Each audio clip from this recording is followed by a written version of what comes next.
자, 이번에는요, 이분과 함께 큰 그림 좀 세워보겠습니다. 상상이증권 투자전략 신월 팀장입니다. 어서 오십시오. 네, 안녕하세요. 반갑습니다. 자, 계속해서 그래도 코스피 분위기는 좋은 듯 보였는데 어제 하루만 봤을 때는 하락 마감하기도 했지만 외국인의 러브콜 그 규모도 좀 줄어든 것 같고요. 거래 대금까지도 반토막이 났습니다. 원인은 뭐라고 봐야 될까요? 역시 공매도인지 많은 생각들이 듭니다. 어떻게 분석하세요? 네, 연고점에 근접하다 보니까 이제 좀 숨고르기에 대한 압박이 조금 더 커졌다라고 보는 것이 맞겠고요. 그리고 뭐 계속해서 언급되고 있지만 반도체 업종에 대한 일부 우려가 좀 더 좀 증대되었고 트럼프발 관세 정책에 대한 불확실성이 있다 보니까 연고점을 돌파할 수 있느냐에 대한 생각들이 복잡해진 것이죠. 그러다 보니까 삼성전자, SK하이닉스가 1%대 하락을 했고 그동안에 결국에 인덱스가 올라오기 위해서는 대장주들의 역할이 가장 중요한데요. 그러한 측면들에 있어서 지수를 견인하기 좀 어려웠다라고 볼 수가 있겠습니다. 또한 거래대금이 상당히 좀 줄어들었는데요. 전일 코스피 거래대금이 6.9조 원 정도로 연말 그러니까 12월 크리스마스 때부터 마무리하는 그 국면과 거의 비슷한 수준이었습니다. 아무래도 가격에 대한 부담감도 있겠지만 사실 어떻게 보면은 변동성을 자극할 수 있는 트럼프의 입을 좀 주목을 해본다라면은 지난주에 비교적 좀 조용했었고요. 다시 이제 시작이 되었지만 그리고 지난주에 있었던 대다수의 트럼프의 코멘트들은 러시아에 좀 향하는 모습들이었습니다. 그동안 시장의 변동성을 자극해 주었었던 관세 정책보다 국제 지정학적 재료들을 언급을 하다 보니까 이제 여기에서 그동안 좀 올라올 수 있었는데 오히려 여기 올라왔 이후에 모멘텀을 제공하기 위해선 변동성이 필요합니다. 그런데도 어제 국내 장까지는 크게 언급이 없다 보니까 관망 심리가 좀 더 부각이 되었고 마지막으로는 어제 그 한덕수 국무총리에 대한 탄핵안 기각 소식이 전해졌었는데요. 그럼에도 불구하고 윤석열 대통령에 대한 선고 일정은 여전히 오리무중인 상황에 있습니다. 일정이 불확실하다 보니까 시장 참가자 입장에서는 어떻게 보면은 대응을 하기보다는 무대응이 상책일 수도 있기 때문에 거래 대금이 좀 줄어들고 고점에서 약간 쉬어가는 국면들이 있었습니다. 그렇지만 이제 한 가지 좀 다른 측면에서 고려를 해 본다라면은 이제 대체 거래소이죠. 넥스트레이드의 거래 종목이 제한적이었다가 약 350개로 확대가 되는 날이었고 일부 종목에서는 상당히 거래 대금이 몰리기도 했지만 전반적으로 정규장에서 있었던 거래액은 1.6조 원으로 좀 증가한 상황에 있습니다. 그러니까 제도의 변화 속에서 과거의 어떤 패턴들로만은 해석하기에는 다소 지금 복잡다단한 상황이 펼쳐지고 있기 때문에 어떤 식으로 추세가 이루어질지 돈의 흐름이 어떤 식으로 전개가 될지를 좀 더 지켜볼 필요가 있겠습니다. 그러니까 긍정적인 부분도 있지만 또 최근에 좀 잠잠하겠다 싶었던 정치적인 리스크가 불거진 요인도 있는 것 같은데요. 그래서 그런지 원달러 환율이 지금 1,470원까지 다시 또 올랐습니다. 추가 상승 여력까지 저희 감안을 해야 될까요? 네, 그 원달러 환율이 1,430원 정도까지 갔다가 다시 어느새 1,470원대 그러게요. 근접을 했고 예. 한 번만 더 점프를 하게 되면은 정말 심리적 그 마지노선이라고 할 수 있는 1,500원 선에 육박할 수 있기 때문에 상당한 좀 부담이 되겠죠. 그리고 이 원화가 약세되었을 때 수출이 늘어난다라면은 소비자들보다는 기업 쪽의 측면에 있어서 긍정적이라고 해석을 할 수 있는데 지금 문제는 국내 경제의 펀더멘탈을 가장 좌지우지할 수 있는 수출액이 줄고 있다라는 점이죠.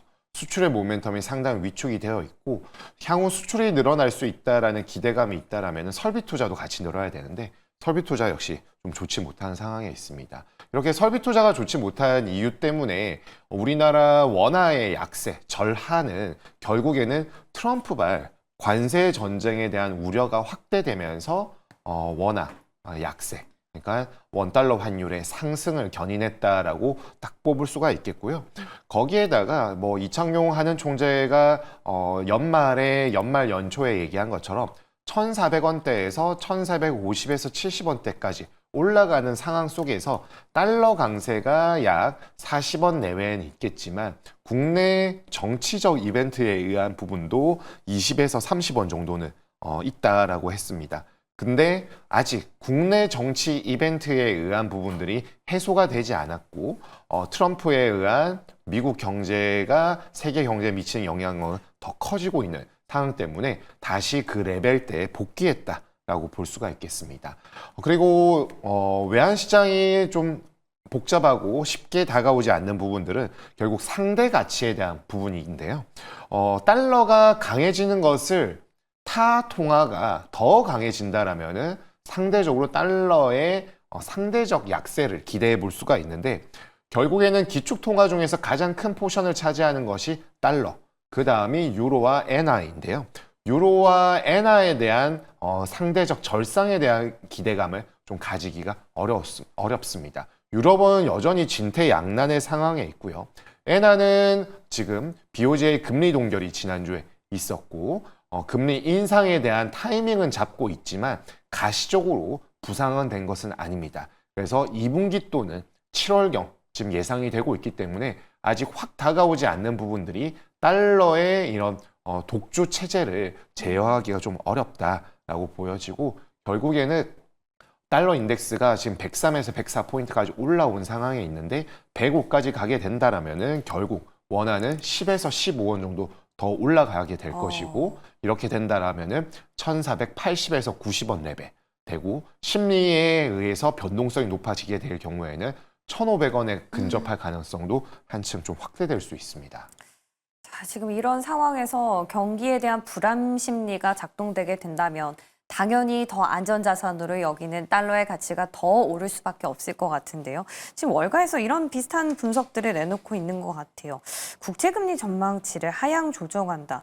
결국에 경기를 별로 안 좋게 보는 것 아닌가라는 생각이 드는데 이런 전문은 어디서 기인을 한다고 보세요?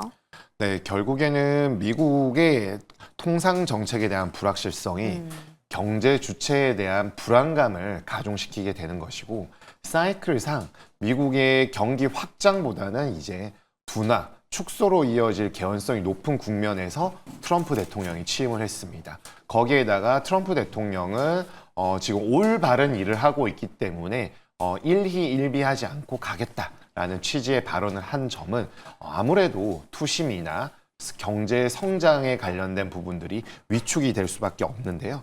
다만 이제 지난 3월 FOMC에서 파월 연준 의장은 그나마 비둘기파적으로 해석될 수 있는 기자회견을 했습니다.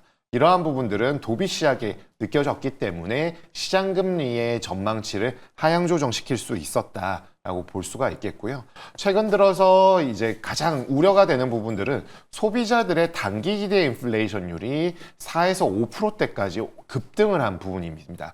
그러면 실물 물가로 전이가 되게 될 경우에는 성장에 대한 눈높이는 낮아지겠고 물가에 대한 우려는 높아지면서 스태그플레이션에 대한 압박감이 높아질 수 있는데 파월 연준 의장이 이에 대해서 관세에 관련된 부분들은 일시적이다라고 했기 때문에 전반적으로 그렇다면 말씀 주신 것처럼 경기에 좀 더 포커싱이 되어서 경기가 그렇게 좋지는 않기 때문에 금리가 내려갈 수 있지 않을까라는 기대감이 좀 높아졌죠.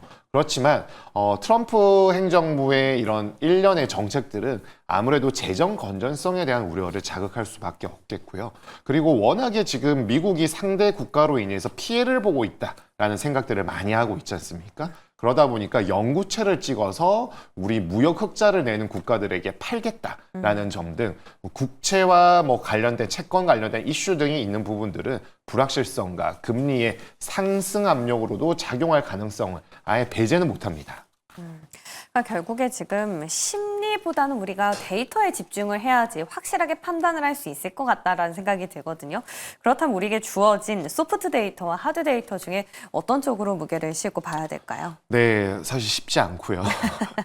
뭐 다 중요한데 그래도 중요한 걸 꼽자면은 지금은 소프트한 데이터로 생각을 하고 있습니다. 좀 전에 말씀드린 것처럼 시장의 스태그플레이션의 우려를 가중시켰었던 부분들은 기대 인플레이션이었고요. 뉴욕 연은이나 미시간대 이런 기대 인플레이션이 급등을 하게 되면서 물가로 전이될 수 있고 과거 보니까 소비자 기대 인플레가 올라가면은 실물 물가가 안 좋더라. 이런 생각들을 하게 된 것이죠. 다만 파월 연준 의장은 하드 데이터에 기반해서 미국 경제 견조하다라고 진단을 했습니다. 그럼에도 불구하고 시장이 생각하는 것과 경제 주체들이 인식하고 있는 그런 체감 경기에 대한 부분들은 좋지 않은 상황에 있고 더더욱이 경기보다는 물가에 더 민감할 수밖에 없는 상황인데 물가에 대한 지표가 나오기 위해서는 먼저 서베이를 통해서 소비자들의 심리가 파악이 되어야 하는데 그런 측면들에 있어서 상당히 좀 우려스러운 측면들이 있습니다. 그래서 이번 주 금요일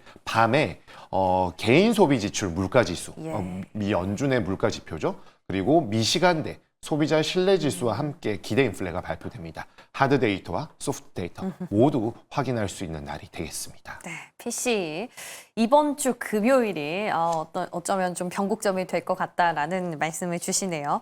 자, 끝으로는 우리 시장에 대해서 얘기를 나누면서 마무리해보고 싶은데요. 자, 상호 관세가 이번 주는 계속해서 회자가 되고 있습니다. 아무래도 이제 일주일도 안 남았기 때문인데요. 이 부분 국내 증시 미칠 영향을 어떻게 보고 계신지요? 네, 당연히 부정적이라고 봐야 되겠고요. 네. 그렇지만 어제 이제 트럼프 대통령이 좀 유연하게 대응할 수 있고 면제나 어떤 감면에 대한 시사를 했지만 어떻게 될지는 사실 아무도 모릅니다. 결국에는 국내 수출 기업들의 실적 악화가 매크로 지표와 함께 엮이면서 우려를 자극한다라면은 증시의 하방 재료로 이어질 수가 있겠고요. 거기에 그나마 관세에서 좀 벗어날 수 있었다라고 생각했었던 제약에 대한 부분도 이번에 언급을 했기 때문에 제약 바이오 측면에 있어서도 심리에는 좀 부정적으로 미칠 수가 있겠습니다. 게다가 이제 트럼프의 관세가 비단 수출 중심의 개방형 소규모 경제 국가인 우리나라뿐만 아니라 다른 나라에도 미치게 되겠죠. 그럼 미국향이 아니라 타국향에 대한 수출에 대한 물량, 금액에 대한 부정적인 부분도 배제 안 할 수가 없는 상황에 있습니다.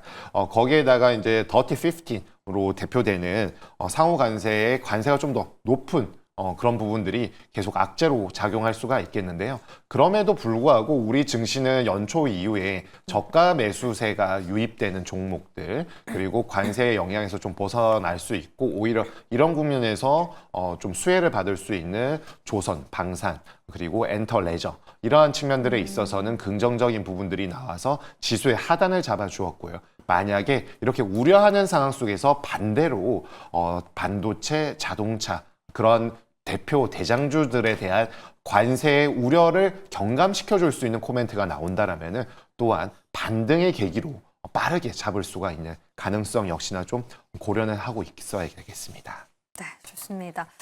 관세 여파는 없을 수가 없다. 다만 그 관세 어떤 무풍지대에서 올랐던 기업들이 하방을 지지해뒀던 만큼 이 관세가 결정이 되고 나서 외국인 수급이 어디로 쏠리는지 그 방향성을 체크해보자라는 의견이었습니다. 이러한 수급 쏠림에 대한 부분은 어제도 저희가 언급을 드린 바가 있었죠. 한번 잘 유념해보시기 바랄게요. 오늘 도움 말씀 주신 신월 팀장 여기서 보내드립니다. 고맙습니다.